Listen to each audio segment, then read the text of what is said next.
technique.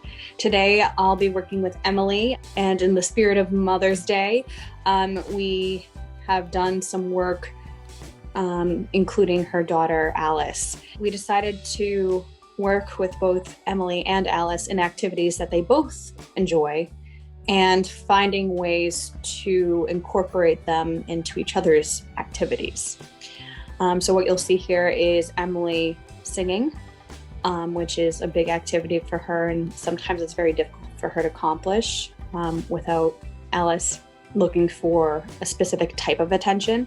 We also play with exploration with Alice, which is her daily life. And what Emily is able to discover is, there's exploration in both Alice's world, but also her world, that in such a way that Alice also can be a part of those activities that she does.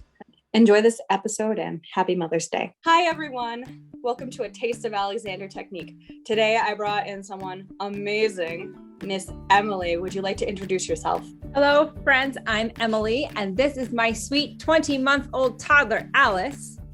And we're going to be hanging out with you today. I'm a professional musician. I'm a singer and a church organist.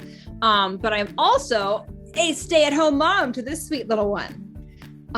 So we spend a lot of time trying to figure out how to stay sane and get work done with a wonderful toddler in my midst. As far as the Alexander Technique goes, what does it symbolize? What does it mean to you? It's about increasing awareness and helping to regain control over things that we didn't realize that we were able to control. Now, what do you define as control? I'm going to ask that. By control, that is such a good question, because I know the way that I in the past have thought about control is like holding on to something very tightly and micromanaging it. By control, in this sense, what I more mean is awareness and knowing that I'm in charge and I'm able to make decisions about what I'm going to do and what I'm not going to do. Cool. I'll take it. I know that we've been meeting since like March of last year, and kind of I've seen the growth and development of your bond with your lovely Alice there.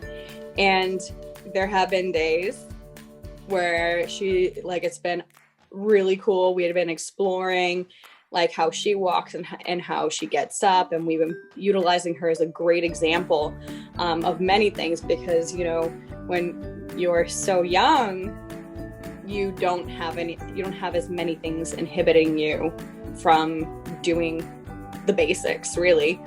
And so she's been a fantastic example. And then there are other times that she has her moments, like we all do. Yep. And it becomes a completely different situation. Now, talk to me about how her reactions to life and struggling to communicate has been affecting you. There's a temptation to give into frustration. That when she is fussing and unhappy about something, there is, I sort of get this gut reaction of, oh no, I need to fix it immediately. And also, if I am with other people, oh no, is she going to annoy whoever or disturb whoever I'm with? How do you react beyond the reaction? What are your decisions? Are they made hastily, or are they made with you in mind?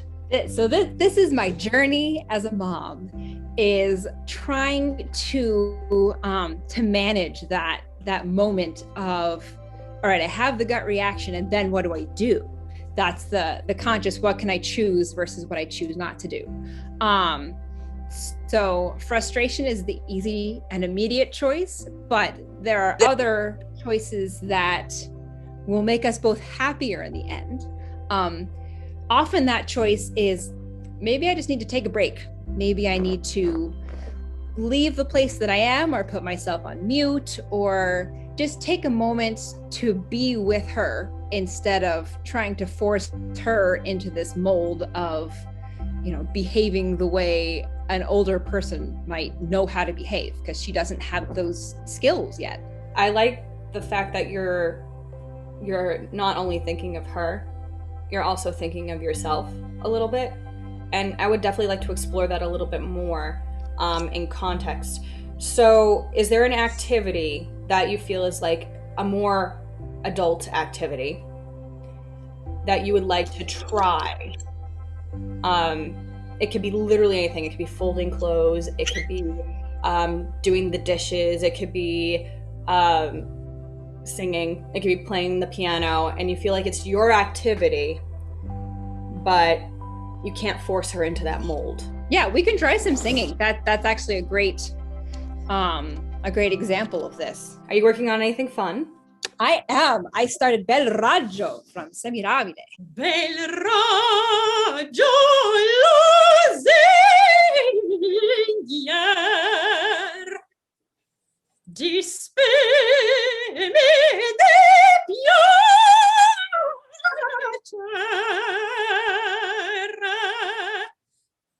al fin per me brillo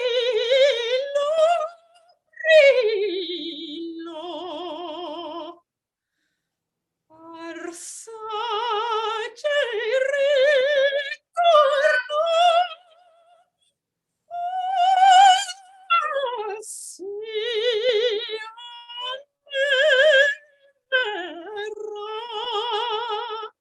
I've heard you sing so many times, and there's something where I feel like your voice, you're happy, or yeah.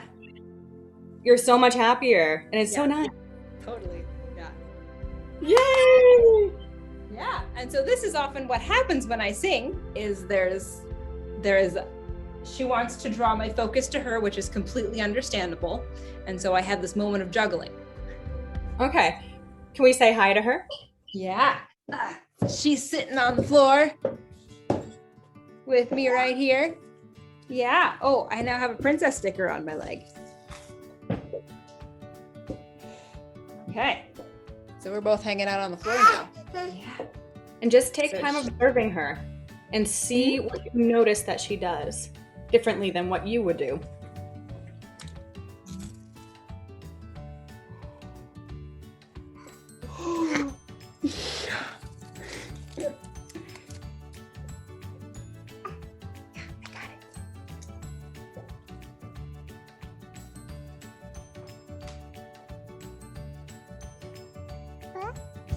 Hi.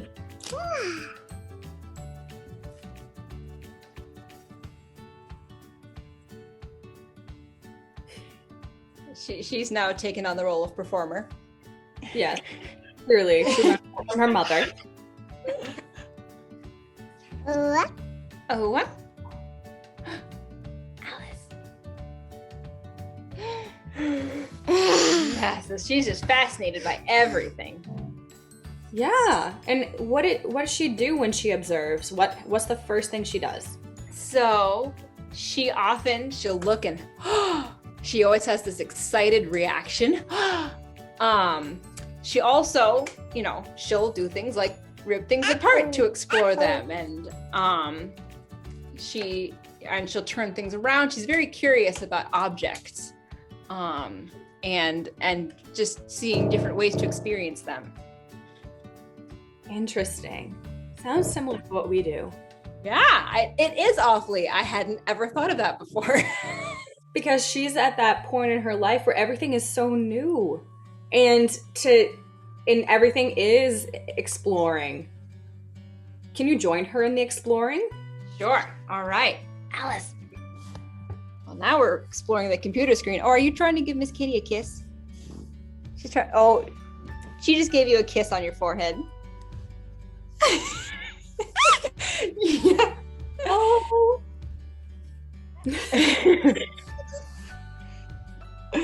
Oh, she's giving you another kiss. She's exploring you, basically, is what's going on here. Yeah. What's so interesting to her? Well, she sees a friendly face that, you're one of her buddies. She knows you. And she also loves computers. And now she's exploring the keyboard. Yeah. Can you explore the keyboard with her? Yeah, that's what we're doing. We're petting the keys very gently. Good job, Alice. Good job, Alice. Do you want to explore the piano? And how would Alice explore the piano if you were her? Because you're an expert keyboardist. All right. How would Alice explore the piano? Well, she likes to reach up and she likes to hit keys from the ground. So that's what I'm doing, hitting keys from the ground. Yeah, Alice. She just noticed too. And she likes to play with the, oh, she just gave me another kiss. She likes to play with the on and the off button. She likes to turn the volume up and down. She likes to play with the buttons on top of the keyboard. Right now we're on the computer keyboard though, and she's petting it very nicely. You're being very nice and gentle. You know the word gentle. Yeah. Good job, Alice. Good job being gentle. And what are you noticing as you're taking the time to explore with her? These little things. Exploring with her definitely is allowing me to be more patient with the fact that she's like trying to type a lot of things right now and all over my keyboard. But she's actually responding in a less frantic way. She's engaged in more sort of intentional and gentle exploration as I'm exploring with her. So that's a pretty cool thing to discover. Yeah. And is this different than how you normally react? Yeah. Oh, you muted. Alice explored the mute button. Normally in a Zoom call, I would be, well, I open up a Doodle page where Alice can type whatever she wants. But yeah, normally we're trying to keep her from doing too much damage. We're doing damage control. But now, and she muted me again. Now it's a fun game that we're both taking part in. She is a lot calmer, and less frustrated herself. You're letting her touch you the way you touch her. Not necessarily physically, but figuratively. Your interaction with yourself affects her. Just as much as her interaction with herself affects you. Yeah, totally. Now that we've had time to explore and have some fun, what would happen if you let her explore your activities with you? Okay.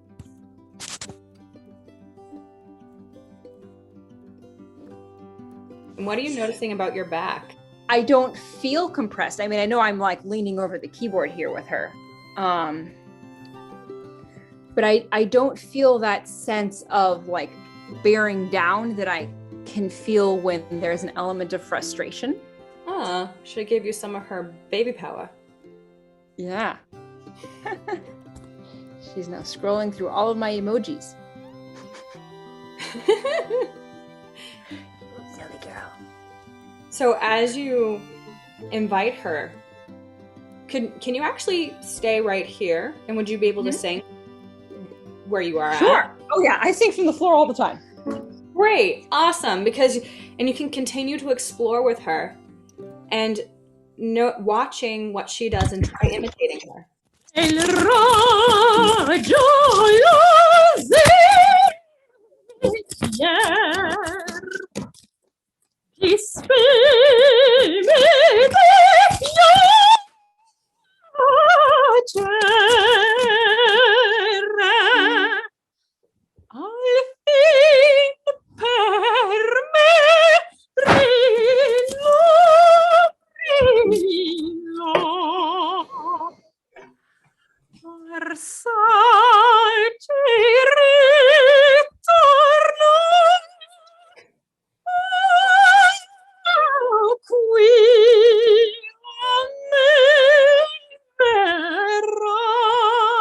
And how is that different? I felt more in the moment. Interestingly, even though I was distracted by her, it wasn't a bad distraction. It was just I had something else external to me to take in while I was singing. And we just kind of jived with it. All right. If you had a word or phrase about today, what would it be? Like coexist, that I can coexist peacefully with my toddler, and working together is more fruitful than trying to mitigate her natural responses. Isn't that interesting? Yeah. Thank you both so much, Emily and Alice. This has been an absolute pleasure. Yeah, thank you. Very cool. For those who aren't familiar, this is a mindfulness technique that incorporates both mind and body and finding the unity, the connection between the two. What it offers is an approach to our daily life, ourselves, with more ease. So basically what we're learning here is how to keep it simple. We discuss how habits are built over time subconsciously in the mind and physically in the body.